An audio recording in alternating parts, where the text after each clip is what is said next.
Oh, hello. Figured I'll do this a little differently, but I just got back from the Fort Wayne Regional Championships where I placed top 8. So we're going to do a little live recording and just talk about some of my run, talk about like this overall like how I did in the tournament, some some of the other factors, you know, it's that kind of deal. Let's put it immediately. Here's the team. And this is not going to be like a team report. I'm not going to release the spreads yet because frankly with the Gyarados I cannot release the spread yet. But if you want like the sets for the EV spreads for the other 5 Pokemon, they will be on the Patreon page and also available for YouTube members. So if you do want to get the team, you can go there and get it. Or if you have a Twitch subscription, you can get it from subscribing to the Twitch and then connecting your Twitch to Discord, and you will get a little Discord thing and you will be able to get the team there as well. So there's plenty of options if you want to go about it. There will be a full team report once I'm allowed to release the Gyarados spread. But until then, just the 5 Pokemon will be up on the Patreon. And we have a lot of other teams there too. But yeah, just to get to the real topic. First of all, we'll just talk about like kind of the thought process behind the team going into the tournament. So like initially I kind of was just failing to find like what I wanted to use.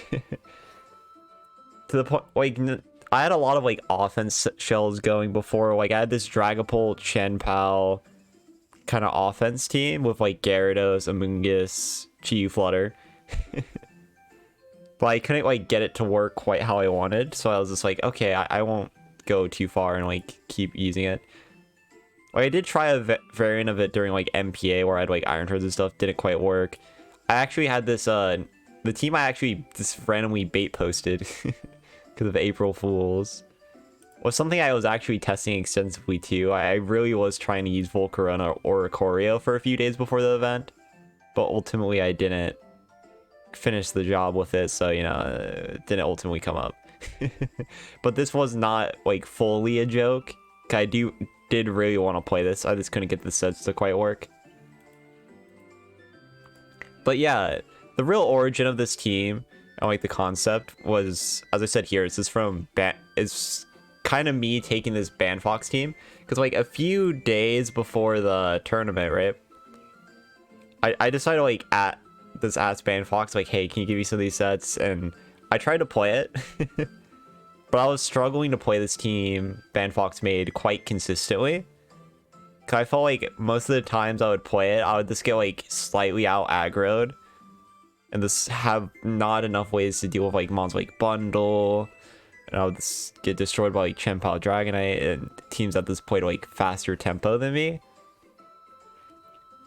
So I decided like if I could just have one or two more mons that either can create more tempo to get past like some of the offense stuff, or slow the game down enough, or to redirect options, right? So quickly, I just went to Amoonguss instead of Lucian, because Amoonguss, even though it's still a mon that doesn't really do damage, Spore just inherently puts more tempo in any game plan, and this allows you to redirect mon. So Amoonguss always has like more direct presence, which helped make this team feel a little more consistent for me. And then finally, I just added like Baxcalibur over Glimmora, which really makes the team like completely different, if I'll be honest. Because Bax has like a few unique traits. This Glaive Rush is ridiculously powerful, and then this having the ability to go like Ice Shard, Icicle Crash. It lives like Choice Band, Terra Normal, E-Speed as well, so that helped me against those offense cores. And Glaive Rush was also my main way of dealing with Bundle, because frankly the team is still weak to Bundle, to be honest. But a lot of the Bundle players I played against like early on were like very aggressive with their Bundle, so that allowed me to just like Glaive Rush them, and I was like, okay, let's take a KO that way, and that kind of helped a fair bit. But yeah, the final big change for the Banfox team was like I changed a lot of the sets around. Like the Flutter's different, the Tinglu's different from the EV spread perspective. I kept the Gyarados. The Gyarados is completely Banfox Mr. Andrea's Gyarados. But I changed the Chi-Yu to Nasty Plot. Kind of like this theory that I thought a lot of the people who are going to be playing in this tournament were going to be playing like super defensive bulky teams, i.e. like what Banfox was. So I thought if anyone's playing like super slow tempo, having the ability to like nasty pot with GU is just like inherently good to deal with that. So that was kind of the idea there. That really did come into play sometimes. Though frankly, a lot of times I click nasty pot, I just died for it, which, you know, it's kind of deserved, but don't worry about it. There were a couple games like versus Jin, and I'll talk about that later, where I had like a hard read situation and nasty pot like completely this made the game even more in my favor. And yeah, the other move to talk about, I guess, is payback. Which payback, if you're the slowest Pokemon, you get like 100 base power, which just makes it a pretty strong stab. Ultimately, really this there to hit. This is a decent neutral hit. Honestly though, I'm a bit let down because this move, honestly, the problem with payback is that if someone switches, it goes back to 50 base power. So I think that move wasn't particularly great. I think a move like Stone Edge or something might be better. Rock Tomb, Body Press. Body Press would be a really good option there, I think, because my King Gambit matchup isn't too great. But yeah, that's one of the better ideas with that. Yeah, to talk about the sets though, I played this little bit of rounds. My round 1 was actually like really funny. Because my opponent actually like really messed up their team sheet. Like really badly. As you can see here. They were not Rock Slide, Endeavor, Houndstone. They were in fact not. They were not even a little bit that set. So they had to like go to the judge and just like... and they were not Earth Power Amoonguss. So like my round 1, legitimately they got their team sheet and they bolted so fast. And ended up getting it fixed. They didn't get a game lost though, which frankly I wish they did, because this matchup is unironically bad for me. Because Corviknight plus T-Tar, Corviknight stopped my Gyarados, so my Gyarados couldn't really do anything onto the T-Tar too well. And I was just in a very weird position. Because they also had like Brick Break, Ledge, which just made it slightly harder to get my Chi-Yu set up. And there was a lot of little things like that. The Chien-Pao, who they didn't bring till game 3, but I was able to take like the first game off of it. And then I lost like game 2 to a scenario where I had like, let me try to remember. Well, essentially I had like a 50-50 at endgame. Where I thought, okay, they could use the stab attack to just KO me, but they would auto lose to the switch out but the switch out is so obvious, so I over predicted and I got kind of screwed by that. And then game 3, I sacked my Flutter Mane early to make sure Tyranitar dies, and that was the game they finally brought Chien-Pao, and I was just like, oh, oops. Because they didn't bring Chien-Pao the whole set until game 3. And I was always keeping Flutter in the back to make sure I could deal with the Chien-Pao. So when I forced the KO on Tyranitar early and trade my Flutter like turn 1 to the see Chien-Pao in the back was just like very devastating. So that was that set. Which already losing that to like Drill Peck, Corvi and stuff was not a great feeling. But we just had to move on. We just had to simply move on. And the game versus Payton was pretty fun too. That was an interesting one where I feel like I got a lot of the turns wrong here against this like Flutter, Dragonite, Chi-Yu stuff. We did also this lead like Chi-Yu Flutter into each other, which was pretty funny. Where I just got the early game scenario that's a slight bit better. And then was able to predict around some mistakes that I made early game. Don't really have too much to say about this game, honestly, because I don't remember most of it too well. But in general, it was a very offense kind of heavy game, and we kind of clicked our buttons, and my buttons were like slightly bit better. So we got a nice little 2-0 there. And then I don't remember this one, I think. Oh yeah, I can search through here. Chris. Are you Mr. Chris? Yeah, there he is. Yeah, this was another Tyranitar game. Though frankly, this one was a lot easier because like I was kind of just allowed to rotate around my Gyarados here. And just play with my Flutter early too. So overall, this game I think was a bit easier on me. Even though a Tyranitar was still like annoying. It wasn't leveraged enough. Also, them having like Brick Break Haze instead of like Protect was a big deal too. It made Shenpal so much easier to take down this set. It made things like a lot simpler for me. So yeah, this leverage Flutter and had like a pretty big advantage from there. They also kind of locked into the wrong Dragonite move sometimes. Like they would lock Terra Normal E-Speed and then I had like Ghost Terra Chi and I had of course Flutter made. So it wasn't very high value. Then Rachel. Oh. Da, da, da. That's my sister. Wow. Not this person. This is the other Rachel. Oh yeah, this game. So game one, they let like Mousehold Dragonite into me. Wait, was this Dragonite? Wait, wasn't? I thought there was a Dragonite. What was it? Well, they let Mousehold something. But I was able to like this offensively check it with my Flutter main and just played through that and it helped me win. But then game two, they let Gastrodon plus Flutter and they protected. I was reading them to protect their Flutter because I led Ting-Lu and my own Flutter main, I think. And I predicted them to this protect Flutter because I was like, okay, I'm threatening a KO here. And they're scared. They're probably scared of an attack. So I just straight up was like, okay, I'll just fissure the Gastrodon here. And I'll just go for a light attack into the Flutter. And instead they went for their attack and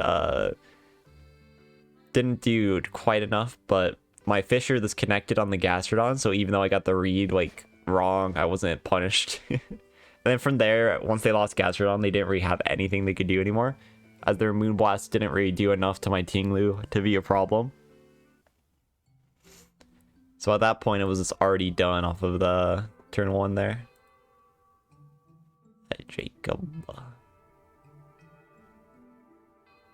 Yeah, I don't know if this is the best way to go about doing this, but you know, we can talk about each of them over time. And if anyone has any like specific questions over the team, I can also go over that too. But yeah, well, Great Tusk, Scizor, Chiyu, Tao, and Wuqian bundle. I'll just say straight up, I don't remember this game too well. I feel like they play. Oh yeah, wait. This was the one where my opponent essentially like I hard won game one, but then game two they led Tusk again, and I led like Gyarados, and I always had a way to KO Tusk. But they never protected Tusk, and I didn't respect them not protecting Tusk ever. I always respected them protecting Tusk. I was like, okay, you should always protect here. You could protect here, but since you didn't protect those 2 turns, surely you protect on the 3rd turn. And then he just never did it. So ultimately, I wasn't able to get it. But then game 3, I was like, he led Iron Bundle. And I was like, okay, this guy doesn't really quick protect. So I just had my back caliber, this turn 1 Glaive Rush it, and then this OHKO'd the bundle. And I was like, yeah, this game. And that was that set. That was that little set right there. And then... Alright. Nicholas Johnson. Whoa. But yeah, actually at that point, I think this is worth talking about as well. At that point, we were on lunch break, right? And the lunch break was like 2 hours long. My condition was just slowly acting up over the day. So it was like, this 2-hour lunch break was just like mentally killing me. I'm not able to eat like anything by the venue. So I was just like going like full fasting mode for that. So I was just had to wait an extra 2 hours and this like, So that wasn't too great. I was able to just drink a lot of water and this stay mentally fresh by doing that, and it's like staying with Mr. Nicholas Borgi during that time also helped a fair bit. so I wasn't this mentally dead. There's a big thanks to Borgie Mice for this hanging out, because I like I need someone to lean on for all of that, honestly. But yeah, on to the round 6 after the 2-hour long lunch break that never ended. I played against Spam.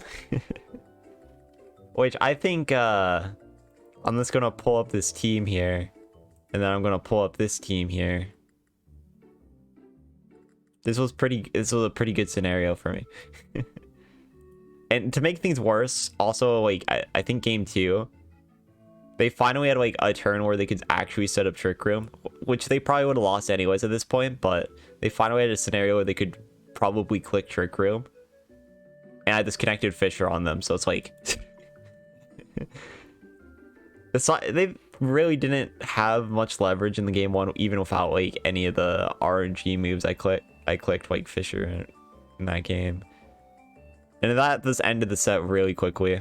And then, like, otherwise, I think one of the games I just had to, like, Chi Flutter. I was just allowed the KO on Hatterene, and it was just done too.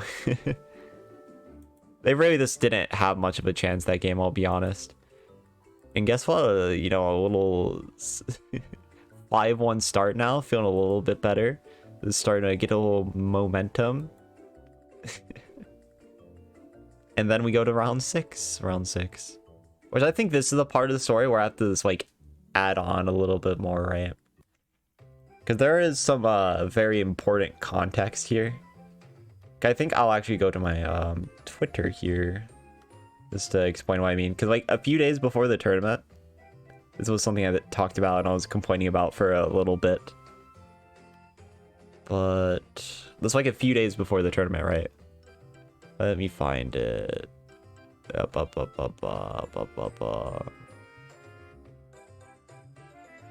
Yeah.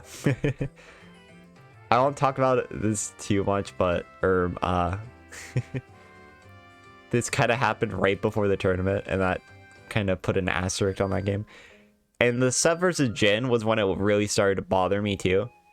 I was able to, like, mentally maintain my focus versus Mr. Jin, luckily. But it forced me to play, like, such a... Which Jin was actually, like, very understanding, because he already knew about my condition, and he told me, like, beforehand, if you needed a bolt during the set, I would just buy time for you and not let the judges interfere, right? But of course, like, mentally, I don't feel like I can take that liberty even with my condition, because, like, I don't want to A, delay the tournament, and B, I don't think, like, I don't really want to get in that discussion with judges, right? Which this had an effect later, during, like, a later point of the tournament. I'll probably talk a little bit about it. I'm not going to go, like, too forward into it. So basically, I really had to play this set fast.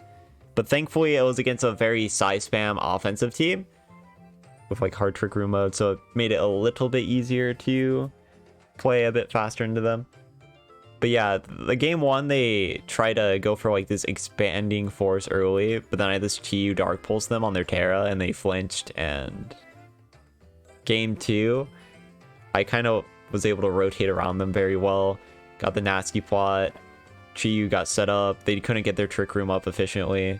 Actually, no, their Trick Room got up, but they couldn't get their Indeedee out because I just nasty plotted and never took the KO on Indeedee. And when they finally decided to switch, I Heat Waved on the Arm Rogue when it was still in, and it goes out to, like, Iron Hands, and it goes out to Hatterene, I think. And then the Iron Hands gets burned on the Heat Wave switch from a +2 Chi-Yu. And that basically ended the game immediately. Even though it was already, like, really, really bad for them. Because Heat Wave did, like, 50, and they don't have, like, Drain Punch or anything to, like, really sustain. So it was, like, it was very much over, and Trick Room had, like, 2 more turns left. So it ended up being, like, a relatively dominant 4-0 both times. Which, it's tough, because, like, I did get a bit lucky that game, but also, like, the matchup is already, like, very obviously bad for Jin. So I don't think there was... The luck basically made it a 0% chance you could ever win matchup, when it was probably, like, a 30-40% chance that you could win matchup, maybe. Though maybe I'm being oh yeah, this was against the Alex Collins game. It was my first set against like True Stall. Which game one I was able to like outmuscle it a bit. I was able to like outmuscle and get through it as like I got an early game fissure. Because essentially this game is we can't really click many buttons. So the reliance becomes oh yeah, they brought like Chiyu, Glamora, Wo-Chien, and Bundle game one. But game one this was allowed to Stomping Tantrum the Glamora, took the KO, they got 2 poisons, and my back started quick buttons on them too. Eventually it like works down and my Fissure connects on the Wo-Chien early. So I don't have to play the long game one. And then game 2, they went for this like super stally Dozo Wo-Chien mode, which made things a bit weird. And basically I had to go to this like end game where I clicked Fissure like 7 times and I was like slowly positioned around, and I made a few mistakes with my positioning, honestly, that weren't too great. And eventually I finally found leverage to actually get a Moongus Spore turn, and Flutter had like Moonblast. But then I finally get the Spore is also when I finally was able to get the Fissure down after like 7 tries. So you know, it's a very defensive matchup. Unfortunately, they weren't able to win their next round and make cut. And then my final one was a pair down, actually. But I was like mentally considering, is it okay for me to lose this round? Because like I don't want to. I wasn't really sure if I wanted to stop them from cutting. But ultimately, with like day 2, I decided it was just worth it to just play it out.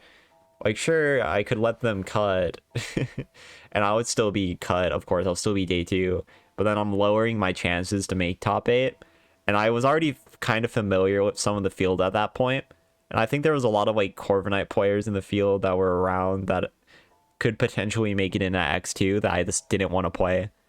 So I thought winning would be, like, most optimal for me, which it really was, because I think my top 8, my day 2 matchups were, like, generally pretty okay.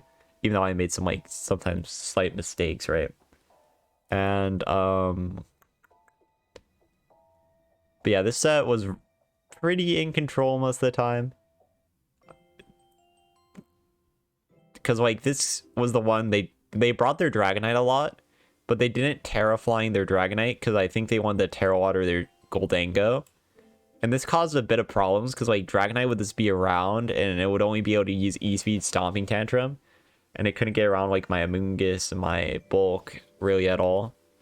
And I was able to just rotate around Gyarados and play a pretty simple set. Though game 2, I kind of trolled in Iron Hands endgame because I kept clicking Heat Wave when I didn't have to, and then finally one of the Heat Waves that would have won the game just missed. Which I definitely could have played that endgame safer and made it not matter, but I didn't. So ultimately we take game 3, take it to game 3, and we win pretty handily game 3. And then I'm now 8-1, go back to the hotel, watch the NCAA, the little NCAA basketball games. Well, saw the little buzzer beater when I got to the hotel, and you know. And then I just like this pass out one to sweep. And then we get in at like 8:30. Day 2. I'm a little nervous because I feel like I feel like it's so hard to get into the final day because like if you saw how the pairings work, it's a lot of like you have to win super early in day 2 because there's the majority of the people who go like 11-3, right, are going to bubble the top 8. So essentially, like, it's very necessary that if you win and you win fast, even though I had the 8-1, so I was obviously at an advantage over other people. But I also had to, like, start off early or that advantage would dissipate in this one round. Like, if I lose round 1, then the advantage is gone and this becomes tougher and tougher and tougher and tougher. But yeah, my first set against Olivia, right? Was I was able to play like pretty offensively. This was like a set where the advantage of Gyarados was like very large. Because like, hey, they had the Paladin, the backs, and the arc and all that stuff. But Gyarados like could offensively and defensively handle a lot of the options. So I was able to win game one like relatively handily. Then game two, I made a few mistakes early game that kind of backfired a lot. Because like, I greeted a nasty plot with my Chi-Yu instead of going for like... I didn't use Rage Powder with my Amoonguss. So I essentially just allowed my Chi-Yu to get Glaive Rust turn one. And from there, I was on a bit of a back foot. But I was able to like play very aggressively with my own Baxcalibur, who was faster than their Baxcalibur. So I was able to just use that to my advantage, and I just never protected backs. And they would try to target around my backs. Eventually, like an end game, trying to double up my Gyarados with Flutter Mane and Palafin. But ultimately, they weren't able to get the KO on it. So I was just able to have my backs get another attack off, and then Gyarados closed the set too. Which, the Gyarados set was really goated. And then I ended up playing Nick Navarre, Nails, Mr. Nails. And I was told like how stally this team was before the set. But honestly, we've seen it. Their offensive mode was actually like really scary for me. Because they had Dragonite, they had the bundle, they had Flutter, and Goldango. All those mons were offensive in a way that could like just easily break my team. So it was like very scary to deal with. In game one, I got like extremely lucky because they clicked Hydro Pump. They missed my Chi-Yu as a Nasty Plot. Actually, did I Nasty Plot or did I Heat Wave? I think I probably Heat Waved, but they missed the Hydro Pump turn one, and from there their leverage was a bit low. But they clicked Outrage, got a KO on my other mon. Then I bring in Flutter, so I just Dazzle, get the KO on Bundle. Oh, Dazzle, they protect Bundle, and Dragonite goes for Outrage, but Outrage actually misses the target on my Chi-Yu and goes for the Flutter, and then from there they weren't able to get much momentum into game one. So I was like fairly in control that whole set, methinks. After the bundle Hydro Pump miss. And then game two, this was something I like told him after the set. Like, I feel like your offensive mode was like so much better to me. But then game two, he brought the defensive mode, which made me feel like a lot safer. Like, he got his Stealth Rocks down, and he got his Dozo was around on the field a lot, but I don't feel like he was able to really get tempo on me. And it kind of just made the set like a lot simpler for my team to deal with in general. Like, I have plenty of defensive options on my own, right? So his defensive options just couldn't out muster my defensive options in the game too. And I feel like that would have been different if he like this went for like the same kind of mode, because the game one mode was definitely correct in my opinion. You just didn't go back to it, which made things a lot easier on me. Then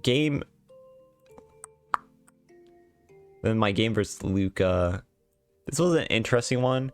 I don't remember a lot of the fine details.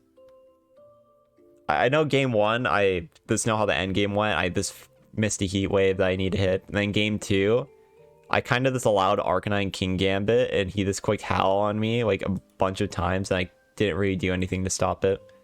Which I led Chi-Yu, but I just didn't click Nasty Plot turn one, which was very stupid. If I click Nasty Plot, then I have like a good chance of actually winning, because I can go out to Amoonguss and prevent the sucker, the Howl boosted sucker, and the spam Heat Wave for the rest of the game. EV Tinglu, it's tough. It's not 252 attack. It's not 252 attack. It is very invested though. It is a bit lower than that. A lot lower actually. Frankly, I made it weaker than the one I had originally, which kind of backfired at some points, but yeah, it's whatever. But yeah, ultimately I just didn't click Nasty Plot game 2, and I kind of lost to the Howl, King Gambit, Terra Dark stuff, and it was not a little tough. And then I was a bit worried at this point because I wasn't completely confident in my resistance yet. And then I ended up going against Mr. Lil Lev Willie,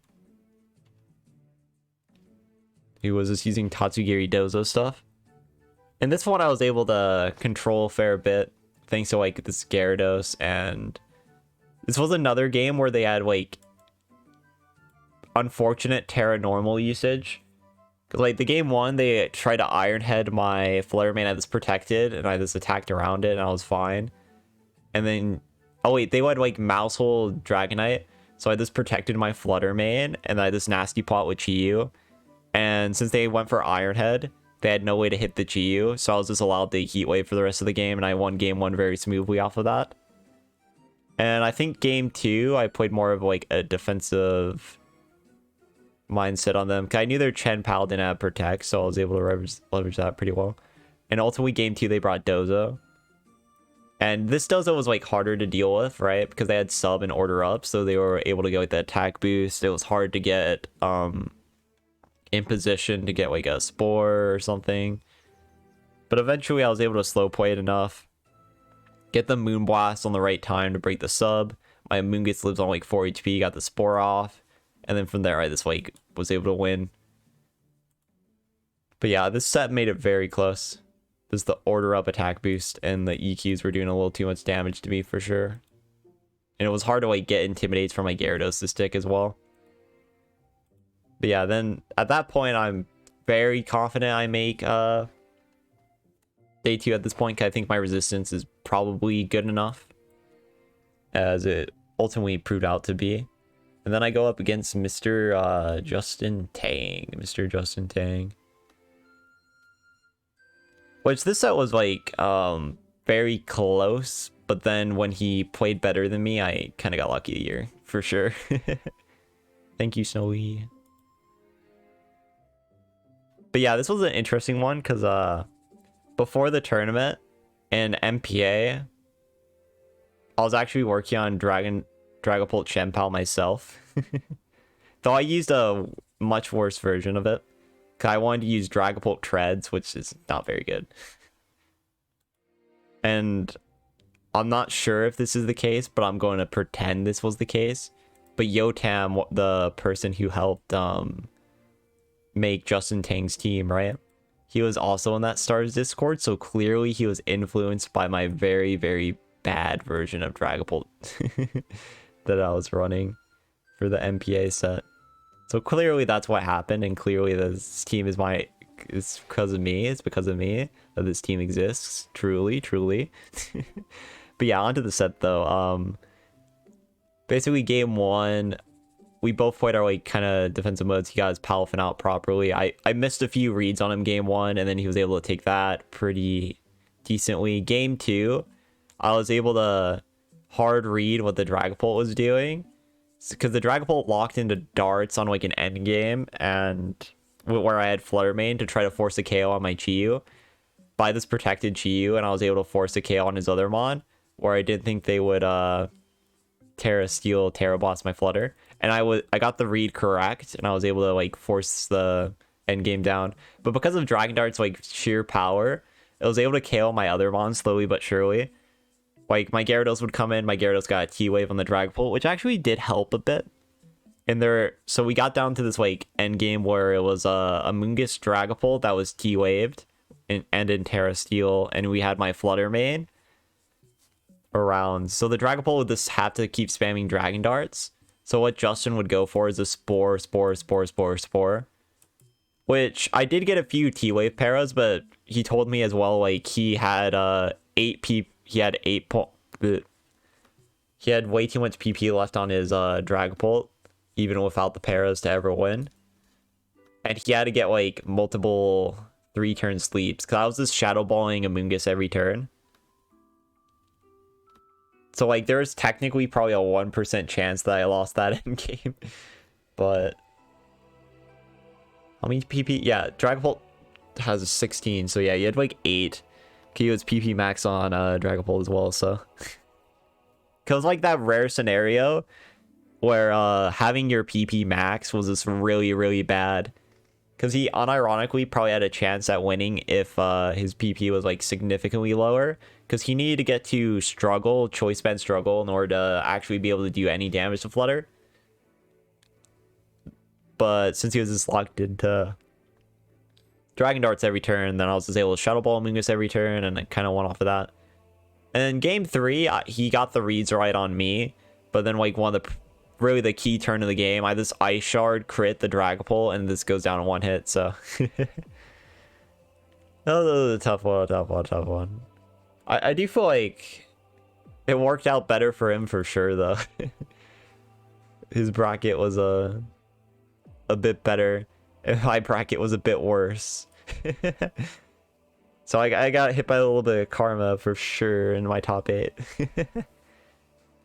I got the 2 seed, ended up playing Joe, and it's like, oh, that matchup is a lot. It's probably the worst one I could have had in Top Cut, honestly. But I will have to talk about this since we're going over like every set, I guess. But I'm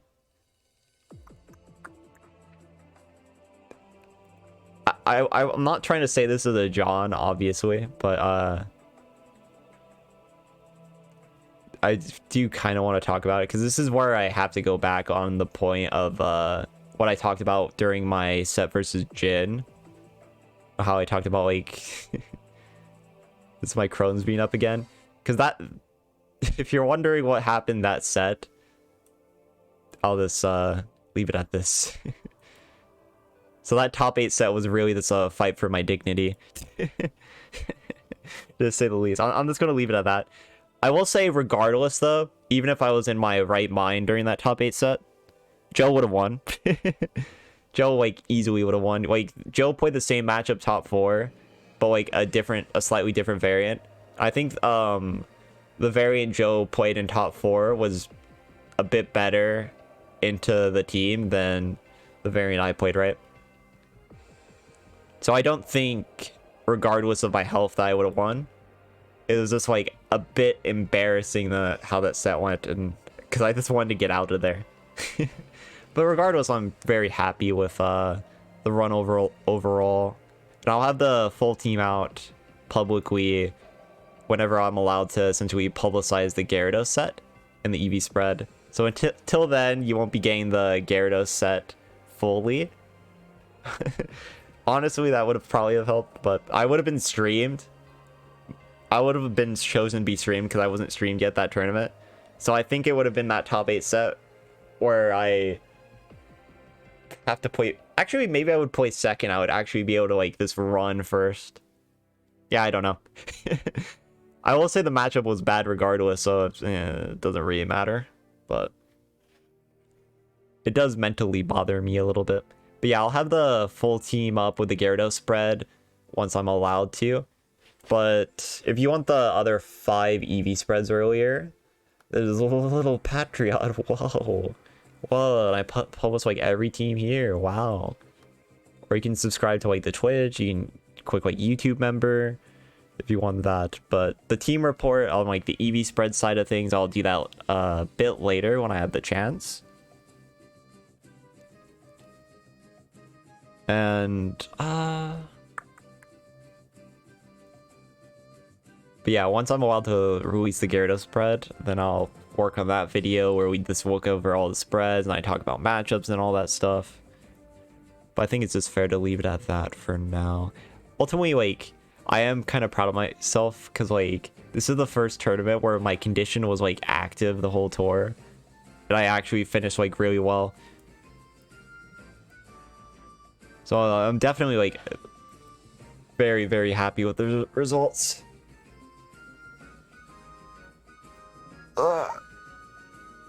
But yeah, that's all to talk about the team for now. Wow. Later.